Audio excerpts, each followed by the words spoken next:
yang dimana ada pengertian dan perkembangan sistem politik. Nah, untuk pengertian sistem politik sendiri, secara etimologi, sistem politik berasal dari kata sistem yang memiliki arti suatu kesatuan yang mengandung unsur-unsur atau elemen atau bagian yang terikat dalam satu kesatuan dan saling bergantung. Sementara politik berasal dari bahasa Yunani yaitu polis. Polis adalah kata yang berstatus negara atau kota yang kegiatannya untuk kelestarian dan perkembangan kotanya. Kemudian di sini juga pengertian sistem politik dan menurut para ahli seperti David Easton yang mendefinisikan bahwa sistem politik sebagai satu kesatuan atau kolektivitas seperangkat struktur politik yang memiliki fungsi masing-masing untuk mencapai tujuan negara. Selain definisi menurut Easton, ada dari menurut Chilcott dan tulisannya di The Political System, Easton mengembangkan 4 asumsi atau anggapan dasar mengenai perlunya suatu teori umum sebagai cara untuk menjelaskan kinerja sistem politik.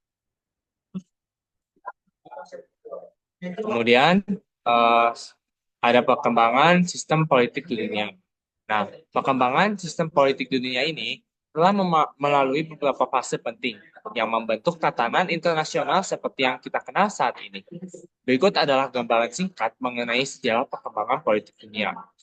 Yang pertama yaitu zaman kuno, kemudian abad pertengahan yaitu dari 476 hingga 1453 Masehi, kemudian abad penemuan dari tahun 1450 hingga 1600 Masehi, kemudian pencerahan dan revolusi dari tahun 1600 Masehi hingga 1800 Masehi, kemudian ada era imperialisme dan perang dunia dari 1800 hingga 1945. Kemudian ada era Perang Dingin dari tahun 1947 hingga 1991. Kemudian yang ketujuh yaitu era globalisasi dan pasca Perang Dingin dari tahun 1991 hingga sekarang, dan juga yang terakhir yaitu masa depan politik dunia. Nah, selanjutnya yaitu sistem politik Amerika Serikat yang akan dijelaskan oleh teman saya yaitu Brevit. Izin Ibu, saya Brevin akan menjelaskan sistem politik Amerika Serikat.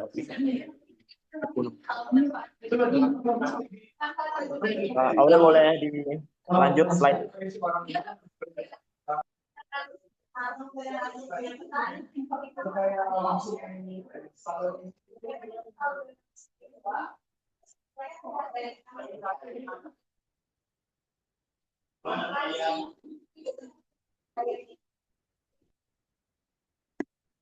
Boleh dilanjut. Jadi sejak perkembangan sistem politik di Amerika itu terbagi menjadi tiga masa, yaitu pertama ada revolusi Amerika, yang kedua pembentukan konstitusi Amerika Serikat, yang ketiga pembentukan sistem partai. Revolusi Amerika. Revolusi Amerika terjadi pada tahun 1765 hingga 1783. Ditandai dengan adanya gerakan rakyat koloni Inggris di Amerika Utara. Mereka menentang kerajaan Inggris yang dianggap ikut campur dalam urusan negara koloni. Revolusi Amerika menjadi peristiwa perlawanan rakyat koloni Amerika terhadap pemerintah kolonial Inggris yang ada di Amerika. Yang kedua, pembentukan Konstitusi Amerika Serikat. Konstitusi Amerika Serikat adalah hukum tertinggi di Amerika Serikat. Konstitusi ini selesai dibuat pada tanggal 17 September 1787 dan diadopsi melalui konvensi konstitusional di Philadelphia, Pennsylvania, dan kemudian akan diratifikasi melalui konvensi khusus di tiap negara bagian. Konstitusi ini mulai berlaku pada tahun 1789 hingga sekarang. 3. Pembentukan sistem partai. Konstitusi Amerika Serikat awalnya tidak mencantumkan partai politik dan banyak pendiri negara menentang gagasan ini. Meski begitu, dua faksi mulai terbentuk di bawah Presiden Washington. Federalis pimpinan Hamilton, dari Demokrat Republikan pimpinan Jefferson yang berbeda pandangan tentang kekuatan pemerintah federal dan aliansi luar negeri. Pemilihan 1800 menandai berakhirnya federalisme. Oke, sekian dari saya. sistem politik Inggris yang akan dijelaskan oleh rekan saya, Yucha. Baik, Ibu, mohon izin saya Yusra Nalia. Di sini akan membahas mengenai sejarah dan juga sistem politik yang ada di Inggris. Jadi, dimulai dari sejarah dan perkembangannya, yaitu sejarah politik luar negeri Inggris itu mencerminkan perjalanan panjang dari masa feodal sampai monarki seremonial. Yang pertama itu pada masa feodal yang dimulai pada abad pertengahan hingga abad ke-15, itu politik luar negeri itu dipengaruhi oleh negara-negara tetangga, khususnya Prancis dan juga Skotlandia. Kemudian dilanjut pada Magna Carta. Jadi Magna Carta ini basicnya itu sebuah dokumen yang secara tidak langsung mempengaruhi kebijakan luar negeri di Inggris. Dokumen ini tuh menegaskan bahwa raja tidak dapat bertindak sewenang-wenang tanpa persetujuan bangsawan. Kemudian yang selanjutnya terjadi juga pembentukan parlemen di abad ke-13. Parlemen ini dibentuk sebagai badan penasihat raja, yang kemudian berfungsi sebagai lembaga yang membatasi kekuasaan monarki dan memberi suara pada rakyat. Kemudian juga terjadi Revolusi Agung di tahun 1688. Jadi, Revolusi Agung ini tuh peristiwa penting dalam sejarah politik Inggris yang mengarah pada perubahan besar dalam sistem pemerintahan. Jadi perubahannya tuh terjadi di Revolusi Agung ini. Jadi pada saat itu tuh revolusi ini tuh menggulingkan Raja James II dan menandai berakhirnya monarki absolut menjadi monarki konstitusional. Kemudian berlanjut lagi ke reformasi di abad 19. Pada saat ini tuh terjadi perluasan hak pilih dan juga pembatasan kekuasaan bangsawan yang memajukan demokrasi. Kemudian yang terakhir itu pada abad ke-20 terjadi monarki seremonial yang intinya tuh Inggris menganut monarki seremonial sebagai bagian dari sistem pemerintahannya, yaitu sistem di mana raja dan ratu menjadi kepala negara yang hanya secara simbolis gitu, tanpa kekuasaan politik praktis. Nah, jadi kekuasaan pemerintahan sepenuhnya itu dipegang oleh parlemen dan juga perdana menteri. Boleh dilanjut. Kemudian selanjutnya yaitu sistem politik Inggris. Jadi seperti yang tadi sudah dijelaskan, sistem politik Inggris itu menganut monarki konstitusional dengan sistem parlementer yang berarti ratu atau raja itu sebagai kepala negara yang bersifat seremonial atau hanya secara simbolis. Kemudian tidak memiliki kekuasaan nyata dalam pengambilan keputusan. Sedangkan kekuasaan politiknya itu dipegang oleh parlemen dan perdana menteri yang merupakan kepala pemerintahannya. Dalam monarki konstitusional ini terdapat komponen utama, yaitu monarki sendiri yang merupakan raja atau ratu yang berperan simbolis dan tidak memiliki kekuasaan politik. Kemudian ada parlemen atau lembaga legislatif yang terdiri dari dua kamar. Yang pertama itu House of Commons yang anggotanya dipilih oleh rakyat. Ini tuh adalah badan yang paling berkuasa dalam pembuatan undang-undang. Kemudian yang kedua itu House of Lords yang anggotanya itu tidak dipilih, tapi dia memiliki fungsi meninjau undang-undang. Kemudian ada juga Perdana Menteri yang menjadi pemimpin partai mayoritas di House of Commons yang menjalankan pemerintahan. Kemudian sistem multipartai di Inggris itu didominasi oleh dua partai, yaitu partai konservatif dan juga partai buruh. Jadi intinya partai konservatif itu partai yang pandangannya itu konservatif, dia tuh pro pasar bebas dan sering mendukung kebijakan tradisionalis. Sedangkan kalau yang partai buruh itu dia berhaluan kiri gitu dan berfokus pada isu-isu seperti keadilan sosial, hak buruh, dan kesejahteraan masyarakat seperti itu. Kemudian ada juga parlemen yang merupakan pusat kekuasaan dan undang-undang dibuat serta dijalankan oleh pemerintah yang dipimpin oleh Perdana Menteri. Monarki tidak terlibat dalam pengambilan keputusan politik, seperti yang sudah dijelaskan tadi. Sekian penjelasan mengenai sistem politik Inggris. Pembahasan selanjutnya akan dilanjutkan oleh teman saya, Rehan.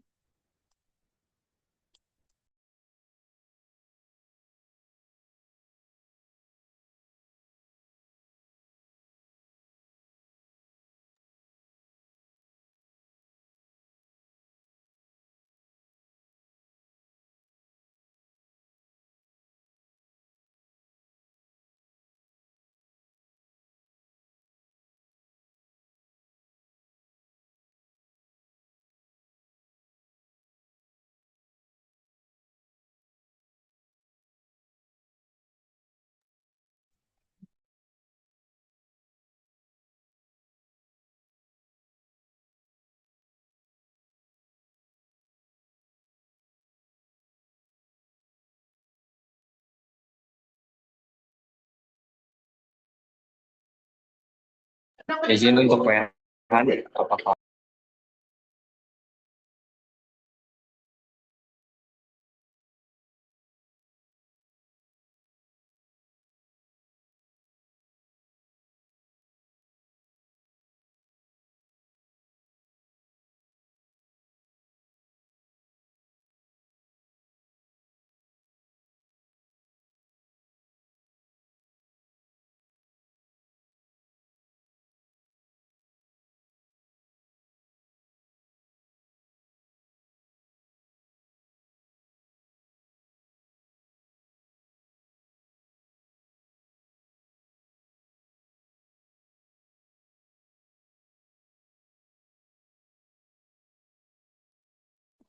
Apakah suara saya terdengar dengan jelas?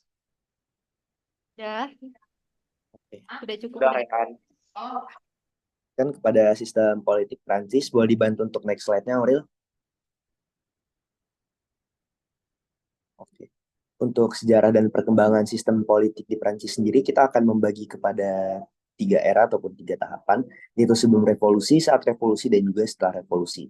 Pada saat sebelum revolusi, Prancis ini menerapkan sistem politik monarki konstitusional yang diikuti oleh konvensi nasional yang dikenal sebagai pemerintahan teror dan juga kemudian direktorat.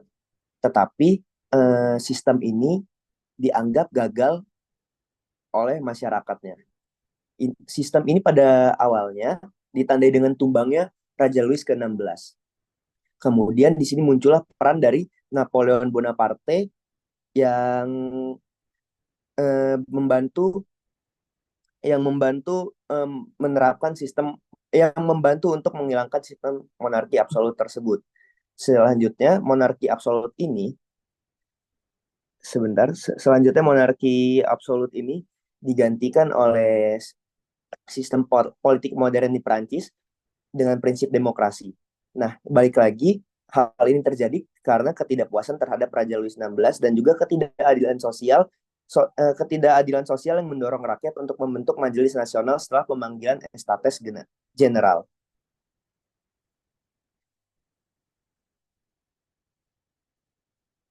Ambisi untuk menumbangkan sistem kerajaan yang terjadi dikarenakan pengaruh aliran pencerahan atau Aufklärung oleh kaum terpelajar, kaum petani, kaum buruh, serta individu masyarakat yang merasa tersakiti masa tersebut. Revolusi Prancis juga dikenal dengan 3 semboyan, yaitu liberté, égalité, dan juga fraternité atau kebebasan, persamaan, dan juga persaudaraan, di mana merupakan suatu gagasan yang ingin dicapai dalam memperjuangkan hak asasi manusia mereka.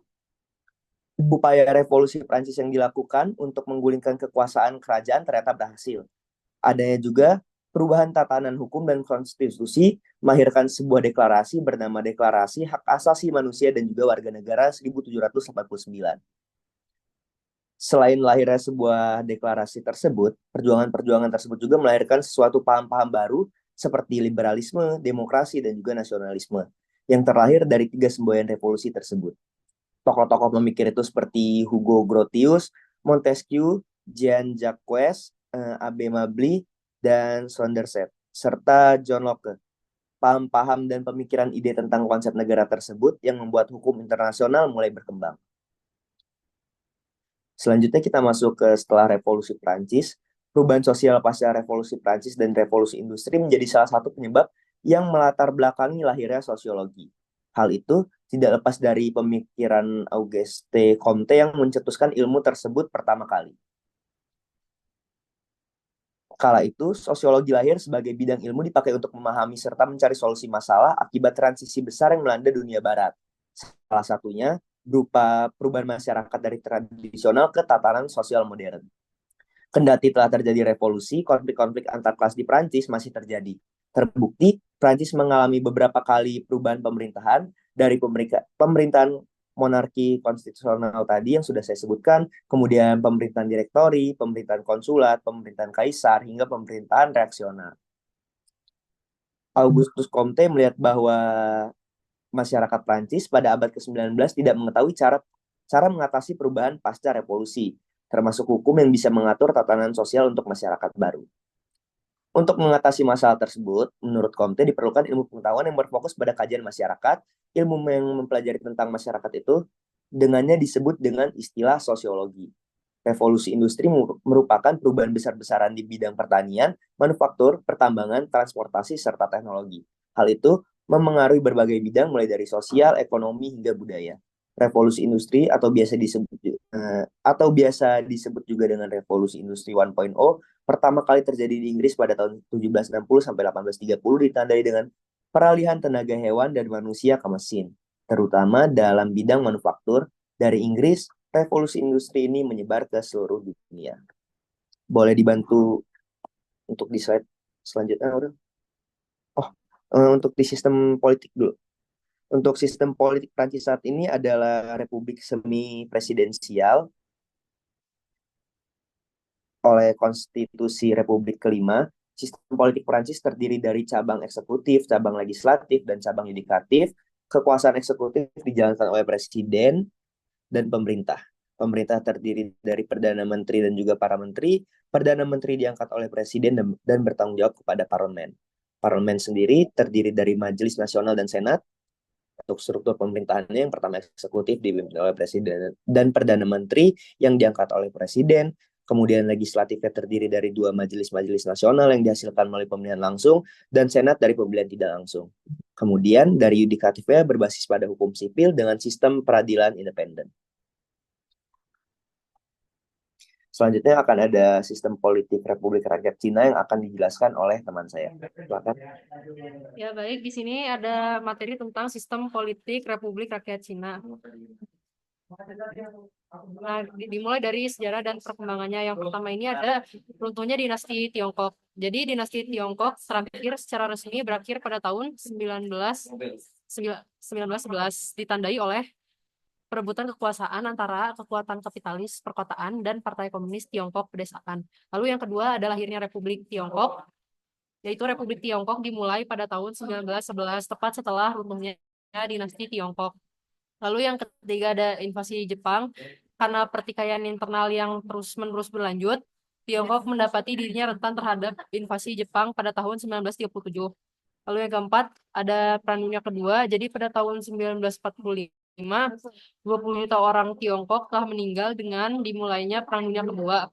Jepang mengalihkan perhatiannya ke Amerika Serikat. Hal ini berlanjut ke poin yang kelima, yaitu Partai Komunis Tiongkok kemudian mulai membangun barisan mereka di utara untuk melanjutkan perang saudara setelah Jepang dikalahkan. Dan poin yang terakhir yaitu setelah Perang Dunia Kedua, Partai Nasionalis Tiongkok berjuang dengan utang dan disorganisasi dan dikalahkan oleh PKT atau Partai Komunis Tiongkok. Setelah itu Mao Zedong mengumumkan pembentukan Republik Rakyat Tiongkok.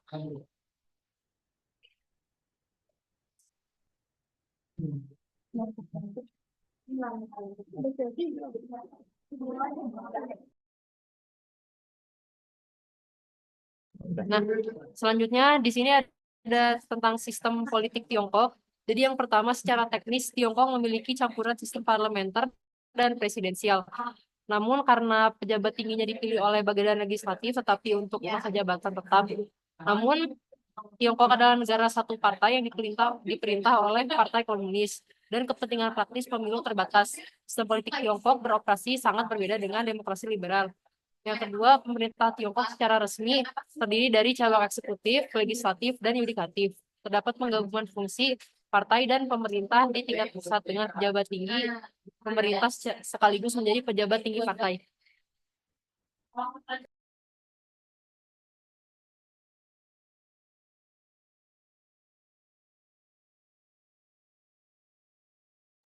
Ya, sekian presentasi dari kami kelompok 7 untuk Oke, baik. Sekian pemaparan dari materi sistem politik dunia dari kelompok 7. Dipersilakan kepada kelompok 5 dan kelompok 8 untuk memberikan kritik dan saran serta pertanyaan kepada kelompok 7.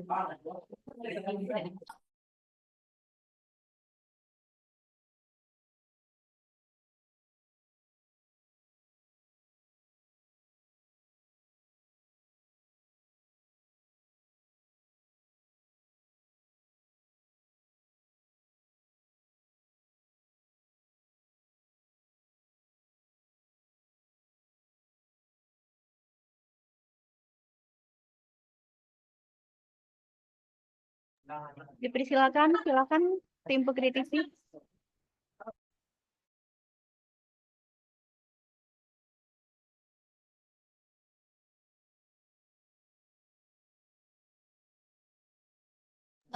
Baik, dipersilakan kepada Rio. Kenalkan, nama saya Rio Ferdinand Lumban Raja dari kelompok 8. Saya ingin langsung bertanya saja ya. Meskipun secara simbolis memegang kekuasaan tertinggi, bagaimana peran raja atau ratu Inggris dibatasi dalam sistem monarki konstitusional? Apakah hanya bersifat sebagai wajah keluarga, kerajaan, atau memiliki kekuasaan yang lebih dari itu? Terima kasih. Mohon maaf, bisa diulangi pertanyaannya? Eh, Meskipun secara simbolis memegang kekuasaan tertinggi, bagaimana peran raja atau ratu Inggris dibatasi dalam sistem monarki konstitusional? Apakah hanya bersifat sebagai wajah keluarga kerajaan atau memiliki kekuasaan yang lebih dari itu? Oke, baik.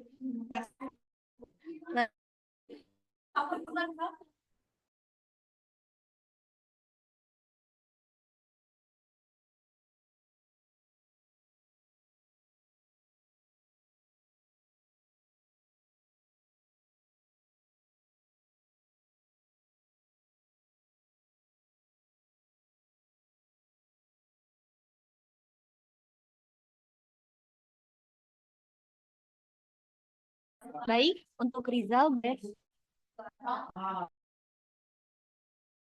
Izin perkenalkan, nama aku Muhammad Rizal Prakoso dari kelompok 8. Izin mau nanya, bagaimana Partai Komunis Tiongkok mempertahankan kekuasaannya dan mengendalikan berbagai aspek kehidupan di RRT?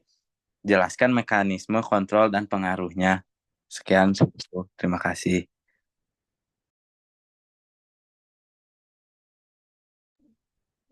Baik, terima kasih Rizal. Ini bagaimana?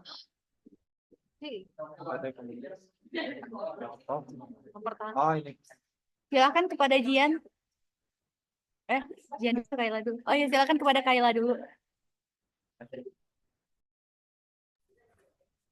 Sebelumnya di sini aku bukan bukan mau nanya sih, aku mungkin lebih ke em, sebelumnya aku mengapresiasi ini buat kelompok 7 ya, PPT-nya udah bagus, terus juga udah lengkap juga, nggak terlalu banyak teks juga, dan di sini tadi aku sempat lihat makalahnya, terdapat mungkin beberapa keliru ya dari mulai posisi penempatan nomor halaman itu, ada yang di atas dan ada yang di bawah. Terus juga tadi ada beberapa typo juga, sama ini dua kata yang gak pakai spasi sih tadi waktu dilihat di makalahnya. Mungkin segitu aja kritik dari aku. Semoga bisa diperbaiki lebih baik lagi. Terima kasih. Baik, terima kasih Kayla atas apresiasinya sama kritiknya. Dipersilakan kepada Jian untuk menyampaikan apresiasi, kritik, atau pertanyaan. Baiklah, sebelumnya terima kasih kepada moderator. Di sini aku mau kasih apresiasi sama pertanyaan buat kelompok 7, yang dimana presentasi yang disampaikan tuh udah ringkas dan jelas. Jadi, pertanyaan yang mau aku tanyakan itu, apa peran Majelis Nasional dan Senat dalam proses pembuatan undang-undang di Prancis? Nah, kemudian bagaimana perbedaan kekuasaan keduanya? Apakah terdengar jelas?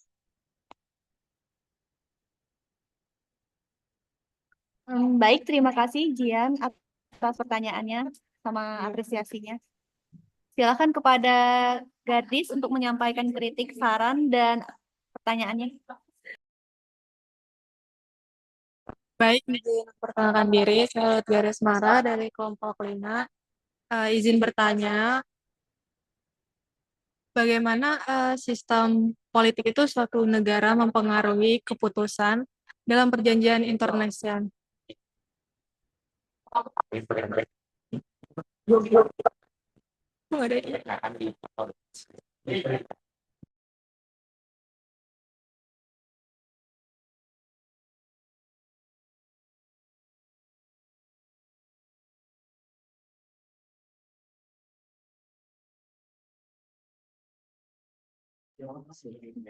Baik, apakah masih ada pertanyaan atau kritik dari pihak pengkritisi?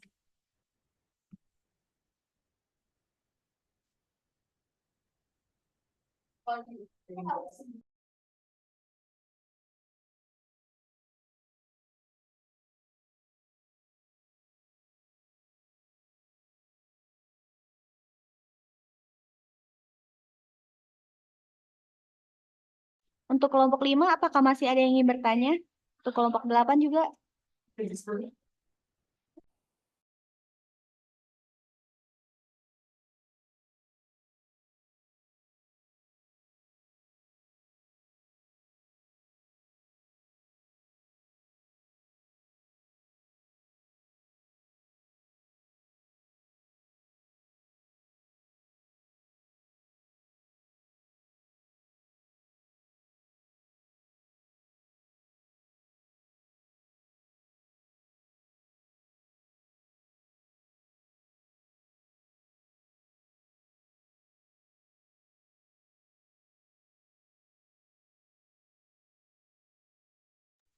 Baik, sepertinya tidak ada lagi pertanyaan dari tim pengkritisi. Dipersilakan kepada teman-teman sekalian selain dari tim pengkritisi untuk bertanya atau mengkritik.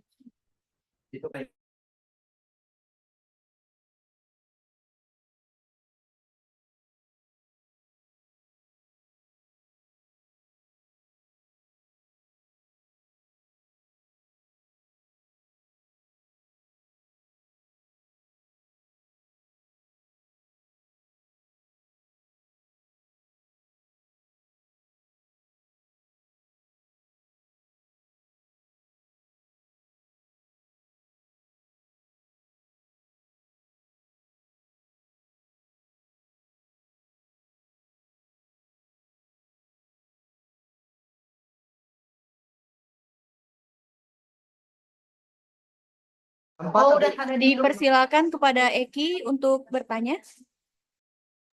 Baik, terima kasih untuk Ibu Moderator karena sudah memberikan kesempatannya.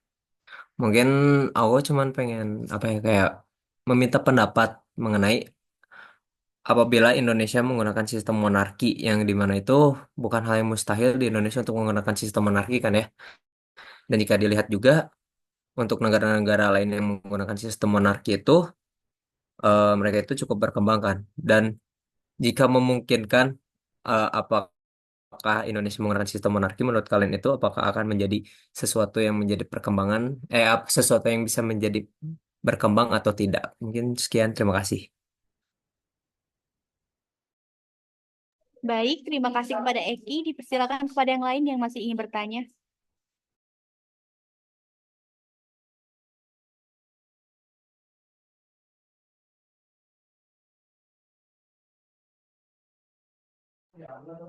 Dipersilakan untuk 2 orang lagi yang bertanya.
Baik, sepertinya tidak akan ada pertanyaan lagi.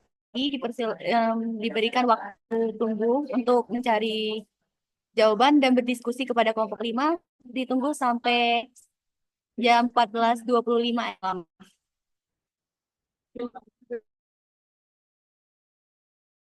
Silakan.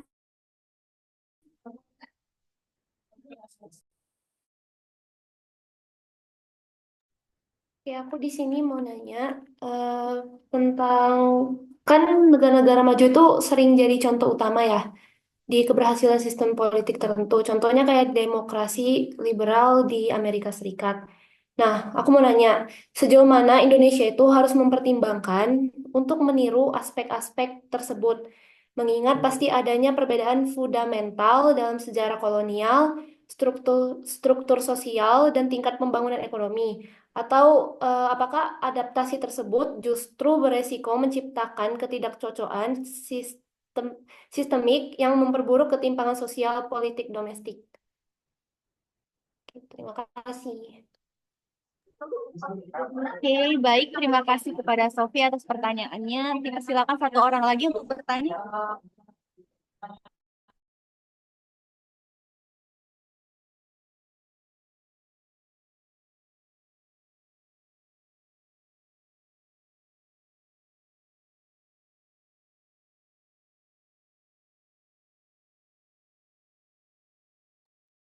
Aku boleh nanya nggak, Juvinka? Iya, boleh, boleh. Oke, sebelumnya aku Launa, aku dari kelompok 5 sebenarnya tadi. Maaf banget kalau misalnya telat pertanyaannya. Cuman di sini aku mau nanya ke bagian revolusi Perancis. Sebenarnya kan revolusi Perancis bisa kita tahu tuh eh, cukup besar juga pengaruhnya kepada dunia dan negara-negara lain. Di sini aku mau nanya, apa dampak revolusi Perancis terhadap Eropa serta dunia, dan bagaimana revolusi Perancis itu menginspirasi gerakan revolusi lain di belahan dunia. Segitu aja mungkin. Terima kasih. Oke, baik. Terima kasih kepada Launa. Ini saya berikan kepada waktu diskusi kepada kelompok 7 sampai 14.25 ya.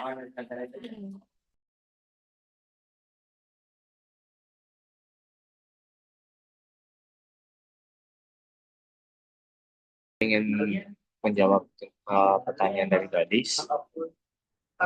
Sebelumnya tadi pertanyaan dari gadis itu tentang bagaimana sistem politik suatu negara mempengaruhi keputusan dalam perjanjian internasional. Nah, jawabannya yaitu sistem politik dalam suatu negara memiliki pengaruh signifikan dalam keputusan yang diambil dalam perjanjian internasional. Seperti di Amerika Serikat. Nah, Amerika Serikat ini kan sistem presidensial yang dimana presiden dapat menandatangani perjanjian internasional. Tetapi perjanjian tersebut harus diratifikasi oleh Senat. Proses inilah yang dapat terhambat oleh perbedaan pandangan antara cabang eksekutif dan juga legislatif. Kemudian contoh kasus yang kedua yaitu dari negara Tiongkok, di mana sebagai negara dengan sistem politik otoriter, keputusan mengenai perjanjian internasional diambil secara terpusat oleh Partai Komunis tanpa banyak hambatan dari lembaga lain atau opini publik. Maka dari itu, sistem politik ini mempengaruhi kecepatan, legitimasi, dan hasil akhir dari keputusan perjanjian internasional, baik dalam tahap negosiasi, penandatanganan, maupun implementasi. Sekian. Apakah cukup? Oke, cukup Uril.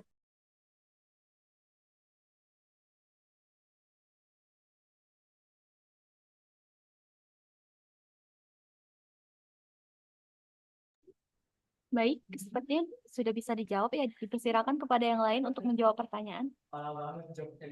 Izin masuk Ibu dan teman-teman yang lain. Saya izin mau menjawab pertanyaan dari Jihan. Apa peran Majelis Nasional dan juga Senat dalam pembuatan undang-undang di Perancis, serta apa perbedaan kekuasaan dari dua lembaga tersebut? Jadi Majelis Nasional dan Senat ini bersama-sama membentuk parlemen Prancis yang menjalankan kekuasaan legislatif. Nah, dua lembaga ini memiliki kewenangan untuk mengajukan dan juga membahas rancangan undang-undang. Lalu, Majelis Nasional dan Senat berperan dalam proses legislasi dengan membahas dan juga menyetujui rancangan undang-undang sebelum disahkan menjadi undang-undang. Lalu selanjutnya ke perbedaan kekuasaan. Di sini Majelis Nasional memiliki kekuasaan yang lebih besar dalam proses legislasi. Mereka memiliki kata akhir dalam penentuan undang-undang jika terjadi perbedaan pendapat dengan Senat. Dan juga mereka dapat meminta pertanggungjawaban dan menjatuhkan Perdana Menteri serta Kabinet melalui mosi tidak percaya.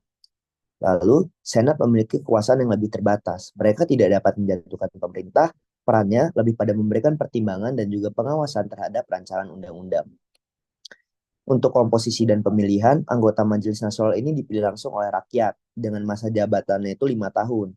Sementara anggota Senat dipilih secara tidak langsung melalui Electoral College untuk masa jabatan 6 tahun. Untuk inisiatif legislasinya, Majelis Nasional dapat mengajukan rancangan undang-undang secara lebih luas, lalu Senat memiliki hak untuk mengajukan rancangan undang-undang terkait hubungan antara pemerintah pusat dan juga daerah.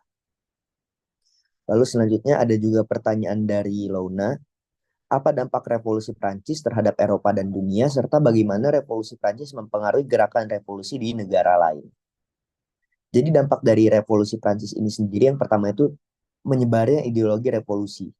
Revolusi Prancis memperkenalkan ide-ide seperti ide kebebasan, persamaan, dan juga hak asasi manusia. Konsep ini menyebar ke seluruh Eropa dan juga dunia, serta menginspirasi banyak gerakan-gerakan demokratis dan juga nasionalis.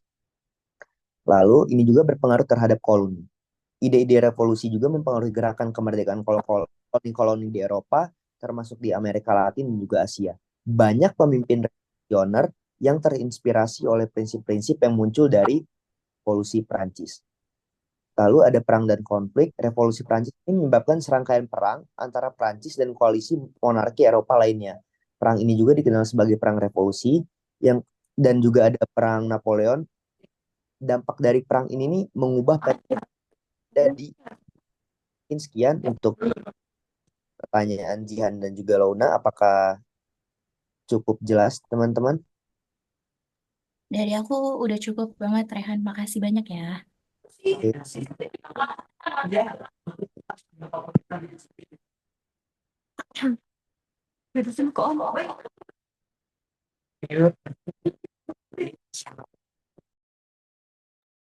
Baik, di sini aku mau jawab pertanyaan dari Rio. Tadi itu pertanyaannya kan, meskipun monarki Inggris tuh memegang kekuasaan tertinggi, bagaimana perannya dan bagaimana dibatasi, terus apa hanya bersifat sebagai wajah keluarga kerajaan atau memiliki peran yang lebih dari itu. Jadi balik lagi ke awal, intinya tuh sistem monarki itu terbagi menjadi dua, yaitu yang pertama sistem monarki absolut dan juga monarki konstitusional. Nah, monarki absolut ini dulunya juga diterapkan di Inggris, tapi setelah mengalami revolusi dan sejarah yang tadi udah dijelasin, itu saat ini Inggris menerapkan monarki konstitusional. Nah, monarki absolut itu tuh bentuk pemerintahannya di mana raja atau ratu memiliki kekuasaan penuh, jadi tidak terbatas dalam mengatur negara dan juga pemerintahannya. Kemudian kalau yang monarki konstitusional itu sebaliknya, dia tuh sistem di mana raja atau ratunya sebagai kepala negara, tapi kekuasaan mereka dibatasi dan hanya secara simbolis aja. Jadi mereka nggak memiliki kekuasaan dan kekuasaan itu tuh dipegang oleh Perdana Menteri dan juga Parlemen. Kemudian apa aja peran lain yang dilakukan oleh Raja dan Ratu di Inggris itu tuh mereka sebagai kepala negara tentunya. Kemudian juga mereka tuh sebagai wajah diplomatik. Jadi mereka yang melakukan pertemuan dan juga sebagai melakukan persetujuan seperti itu. Kemudian juga ada tugas-tugas lain seperti tadi itu udah disebutin Royal Assent. Jadi tuh raja dan ratu tuh melakukan persetujuan atas setiap undang-undang yang diusulkan oleh parlemen dan perdana menteri. Kemudian juga tugasnya itu ada melantik perdana menteri.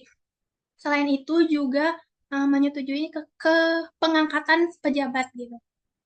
Kemudian apa tadi kan pertanyaannya apa terbatas gitu ya?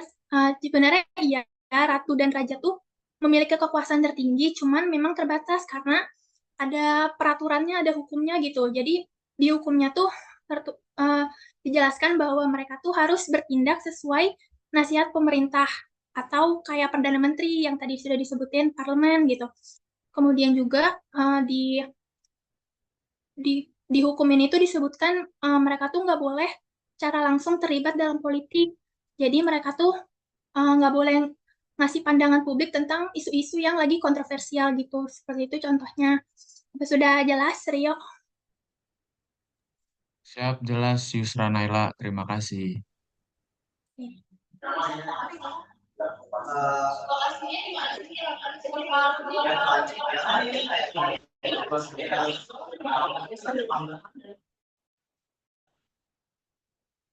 Izin menjawab pertanyaan dari Eki. Tadi pertanyaan Eki, bagaimana pendapat kalian jika seandainya Indonesia menggunakan sistem monarki? Apa memungkinkan? Karena banyak negara lain yang menggunakan sistem monarki terbilang negara maju. Yang pertama, sistem monarki itu sangat tidak memungkinkan untuk dilaksanakan di Indonesia karena negara Indonesia itu hadir dari perjuangan banyak orang gitu loh. Jadi bukan perjuangan satu kelompok atau satu keluarga, sehingga yang keluarga yang memperjuangkan suatu wilayah tersebut yang bisa menjadi raja. Sementara Indonesia itu tidak. Indonesia itu hadir dari perjuangan ratusan bahkan jutaan orang Indonesia yang tersebar dari Sumatera sampai ke Papua gitu. Dan jikalaupun Indonesia menggunakan sistem monarki, belum tentu Indonesia itu bakalan menjadi maju. Sebab kita ambil contoh gini. Nepotisme itu sangat dilarang di Indonesia gitu. Dan sering banget dikampanyekan nepotisme itu kita anti nepotisme gitu. Tapi nyatanya gitu. Di tahun lalu ketika Pilpres kemarin, kan presiden sebagai pemegang kekuasaan gitu, dia melobi-lobi ke MK untuk mengubah aturan yang untuk wakil presiden yang 140 tahun menjadi 35 tahun dan atau udah pernah memimpin sebagai kepala daerah gitu. Nah, itu kan sudah terlihat jelas sekali bahwasannya nepotisme yang udah jelas-jelas dilarang itu, namun karena pemimpinnya kayak gitu, nepotisme itu bisa tetap jalan gitu loh. Nah, apalagi jika nepotisme itu dilegalkan atau boleh dilakukan di Indonesia gitu. Tentu hal itu dapat menjadikan Indonesia jauh lebih buruk dari yang sekarang ini. Nah, dalam negara monarki itu juga biasanya ya, dalam negara monarki atau negara dengan sistem kerajaan, biasanya kepala negara atau raja itu sangat diagungkan gitu, sangat dihormati banget lah gitu kan. Jadi setiap perkataan, setiap perbuatan dari dia itu sangat dikultuskan atau harus diikuti gitu.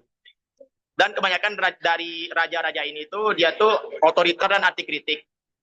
Contohnya saja seperti Muhammad bin Salman yang sekarang memimpin kerajaan Arab Saudi, yaitu sangat anti kritik dan siapapun yang mengkritik kebijakan dari kerajaan, dia tuh langsung dipenjarakan tanpa pandang bulu. Nah, jika seandainya hal itu terjadi di Indonesia, tentu itu sangat merugikan bagi seluruh masyarakat Indonesia gitu. Oke, sekian, apakah terjawab, Eki? Oke, makasih buat Mas Gibran untuk pendapatnya ya dan pandangannya. Terima kasih Pak Gibran.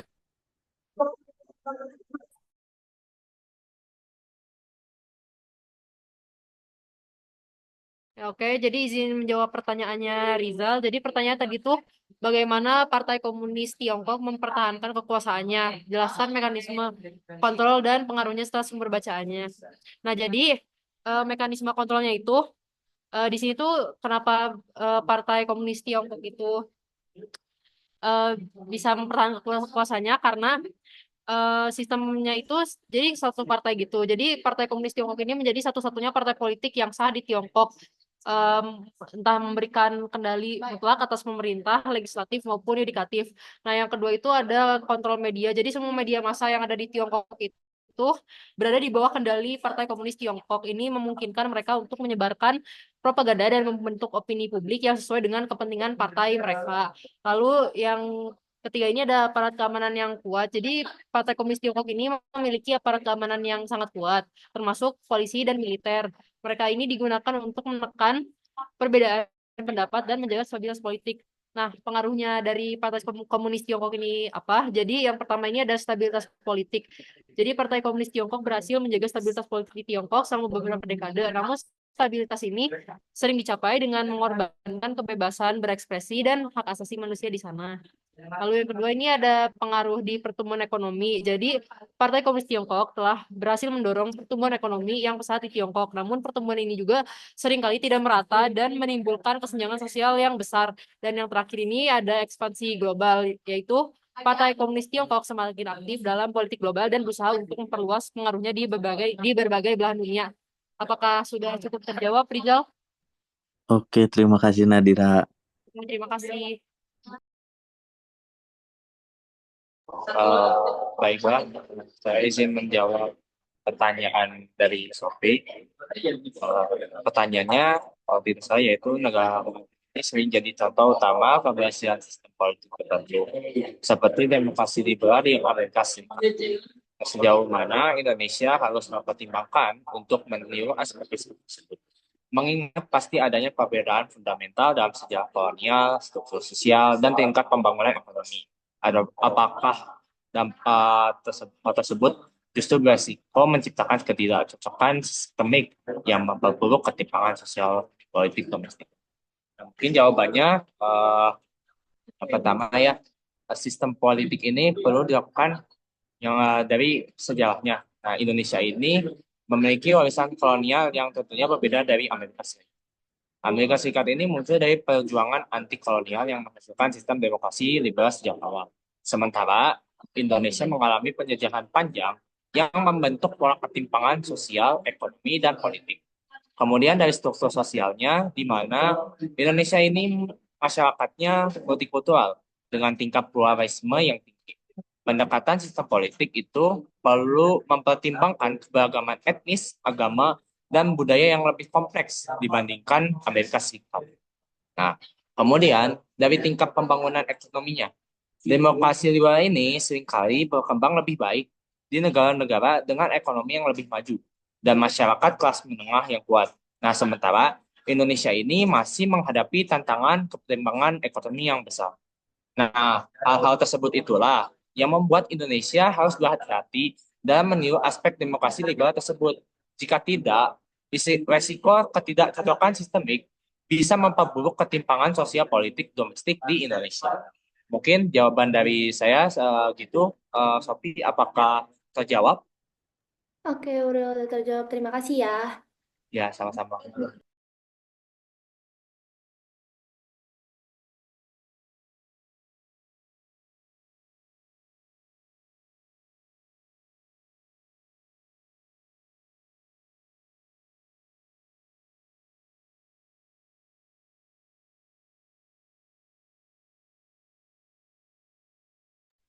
Udah semua ini? Pertanyaannya sudah dijawab semua? Atau masih ada yang belum?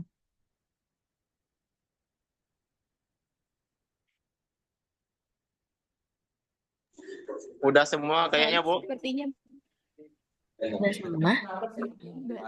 baik, sepertinya Bu, kayak sudah semua Bu. Untuk pertanyaannya udah dijawab. Oke, terima kasih ya. Ini saya mau nanya nih. Ini kan tadi ya udah dijelasin gitu teman-teman ya. Udah bagus ya. Kelompok 7 gitu ya sudah mempresentasikan, sudah menjawab dengan baik gitu ya. Terima kasih juga teman-teman semuanya juga sudah memberikan partisipasinya juga gitu, pertanyaan-pertanyaannya juga ya. Gitu ya. Ini saya mau nanya nih teman-teman ya. Ini kan tadi kita berbicara tentang sistem politik di Amerika Serikat, di Inggris gitu ya, Prancis, terus di Republik Rakyat Tiongkok ya, di RRC ya. Ini tuh apa namanya pemimpinnya tuh siapa aja nih? Saya pengen nanya nih sekarang. Coba bisa dijawab nggak? Berarti kan ada tipikalnya ada kepala negara, ada kepala pemerintahan tuh. Ya, saya mau nanya nih.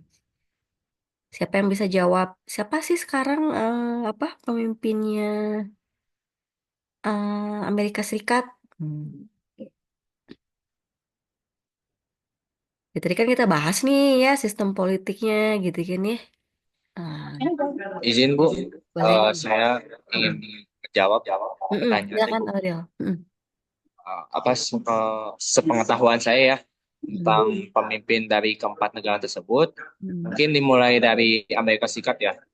Nah, Amerika Serikat ini kan baru-baru ini ya telah menyelesaikan pemilu yang dimana pemilu tersebut dimenangkan oleh Donald Trump. Eh, mungkin dari Amerika, mungkin presiden yang terpilih sekarang Donald Trump. Dari sebelumnya itu Joe Biden. Joe Biden. Nah, kemudian kalau dari negara Prancis, setahu saya itu presidennya Emmanuel Macron. Kemudian dari Raja Inggris sekarang yang memimpin yaitu King Charles. Dan dari China sendiri itu Presiden Xi Jinping. Mungkin segitu Bu dari saya. Ya, betul. Terima kasih ya, Aurel ya. Jadi tadi apa namanya? Ada yang kepala negara sama kepala pemerintahan, gitu ya. Ya kan tadi ada yang apa presidensial gitu ya, ada yang monarki gitu kan ya. Nah, tadi betul Aurel udah jelasin ya. Misalnya di Amerika Serikat sekarang memang masih Joe Biden, tapi yang kemarin terpilih adalah Donald Trump gitu ya. Terus kepala pemerintahannya masih sama karena kan Amerika apa? Presidensial. Hmm? Karena sama Ya, ya kepala negara sama kepala pemerintahannya pemimpinnya tuh sama. Kalau ya sama. Amerika. Ya, heeh. Nah, kalau di Inggris gitu kan, dia beda tuh ya kepala negara sama kepala pemerintahannya. Ya, tadi kan kepala negaranya tadi siapa? King Charles ya, King Charles III ya. King Charles ya. Mm-mm. Terus kepala pemerintahannya kalau di Inggris, Perdana Menteri. Perdana Menteri. Perdana Menterinya sekarang siapa? Rishi Sunak ya. Rishi Sunak. Ya, sama Perdana Menteri gitu ya. Perdana Menteri Rishi Sunak. Nah, kalau yang di Prancis tadi betul ya, kepala negaranya siapa? Presiden Emmanuel Macron ya tadi ya. Emmanuel Macron, Macron ya. Terus kalau misalnya kepala pemerintahannya, Nah, Prancis ada Perdana Menteri juga, Ibu. siapa tuh kepala Perdana Menterinya? Eh, nggak ingat sih, tapi Perdana Menteri Prancis yang sekarang kalau nggak salah dia itu LGBT, Bu. Dia gay, Bu. Elizabeth Bone. Elizabeth Bone ya. Gitu. Ya, terus kepala negaranya tadi udah dijelasin tadi sama Aurel juga ya. Apa kepala negaranya siapa? Xi Jinping ya, presiden kalau yang Cina. Nah, sama kan ada perdana menteri juga tuh kalau Cina, ya kan? Perdana menterinya Li Qiang gitu. Gitu coba cek nanti teman-teman. Nah, karena kenapa gitu ya? Perlu dicatat nih teman-teman perlu ketahui juga gitu ya kalau misalnya tadi ya kan tadi udah dijelasin tuh perbedaan antara kepala negara gitu ya sama kepala pemerintahan sama tadi temennya siapa sama Rusia lah ya ya tentang kepala negara itu fungsi seremonial gitu ya jadi memang si apa King Charles III itu memang fungsinya sebagai seremonial. Nah, sementara nih, tadi ya misalnya yang Perdana Menteri gitu ya, Rishi Sunak itu memimpin pemerintahannya.